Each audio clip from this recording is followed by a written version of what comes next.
take hold of the NFC East right now. Ahora. Let's say who it's not. We know it's not going to be the Eagles. We know they're in a rebuild right now. Really? With Jalen? Man, Okay. Deshaun Jackson just got released. We saw hearing reports Alshon Jeffrey, Malik Jackson are about to get released. That's just what reports are saying on social media. So, like, the Eagles, they in a rebuild. And the quarterback got to figure that out. It's not going to be the Giants to me. I'm not convinced they love Daniel Jones, and rightfully so. Like, Daniel Jones. You don't believe in his ability? I don't. Like, he had his highest light of the season was an 80-yard run where he tripped over his feet. Man, you leave that boy alone. That was a highlight. So it comes down to the Cowboys and Washington. And for me, I will say Washington because Washington's a better coach football team. Washington had a head coach who was battling cancer the duration of the season. He led them to the playoffs. Washington had a quarterback who only started 6 games, was 5-1 in those 6 games, led them to the playoffs. Washington still made the playoffs with Dwayne Haskins starting the majority of the season. Give them a competent starter that they actually trust, whether Alex Smith returns or whether Rivera gets his selection of the free agent pool or draftee, and I'll go with Washington because Washington also has number 4 defense in the NFL by points, number 2 by yards allowed. Give me that defense, that coach. Okay, yeah, to fast forward to where you got. I was like, all right, all these teams I could make a case for, but then I was like, all right, let's get out the semifinals, let's get to the finals. And I was like, Washington to Dallas, then I went with Dallas. The roster's just too talented. It is. And if you can activate that talent, you got something special. Plus, they got a Super Bowl winning coach. I know that people question his abilities and his acumen right now, but he is a Super Bowl winning coach. Don't you look at me like that. You questioning it right now as I speak.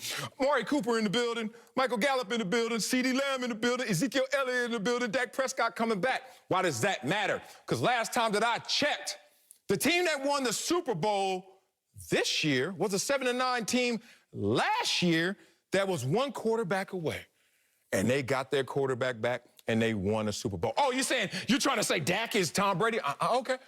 But is he Ben Roethlisberger? Because last time that I checked, the Pittsburgh Steelers were 8-8 and was a quarterback away. Ben Roethlisberger coming back healthy, all of a sudden 11-0. 12-4 start. So somewhere in between winning a Super Bowl and maybe being a 12-win team is Dak Prescott inserted back into the lineup. But I want to give you that, but you've watched ball for years, you played ball for years, I've watched ball for years. I was working for the Cowboys 4 and 3 years ago. The Cowboys were 8-8 with Dak Prescott 2 years ago. Yeah, boy, long. So unless you think Mike McCarthy is really just that much better than Jason Garrett, but McCarthy didn't prove that to me last year, Cowboys were 10-6 with Dak Prescott 2 years ago. Last time the Cowboys were that dominant with Dak Prescott was 2016, his rookie year, but they had 3 Pro Bowl, all-pro offensive linemen, Travis Frederick, Zach Martin, Tyron Smith. When I look at it, Sal, I'm like, I don't even know that Dak Prescott alone makes the Cowboys 12-4. I don't know that Dak Prescott alone... No, anything. Did you know that when Tom Brady's going to go there, they're going to win the Super Bowl? According to you, all year long, you didn't know that. We didn't, like, analytics, stats, and common sense don't even lend us to believe that the 1-3 Cowboys with Dak Prescott are a 12-4 Cowboys team. Man, I just look at this team. They're so close. And then, look, when Dak was balling, the rest of the team wasn't there. They were absent. Then all of a sudden, you started to see Dak get hurt. Defense wants to wake up. Special teams wakes up. Even Coach McCarthy started to wake up. Everything started to work, but it was just disjointed. You know, to do your Voltron, let's gotta be ask right this, fit. because we'll take them y'all places y'all haven't been. Isn't a part of that disjointedness due to Dak Prescott's absence? Meaning, when Dak Prescott left, everybody paid more focus, paid more attention, coaches included. You kind of take the brakes off your life a little bit when you had the luxury of Dak Prescott. I'm not blaming Dak Prescott, but what I know is this.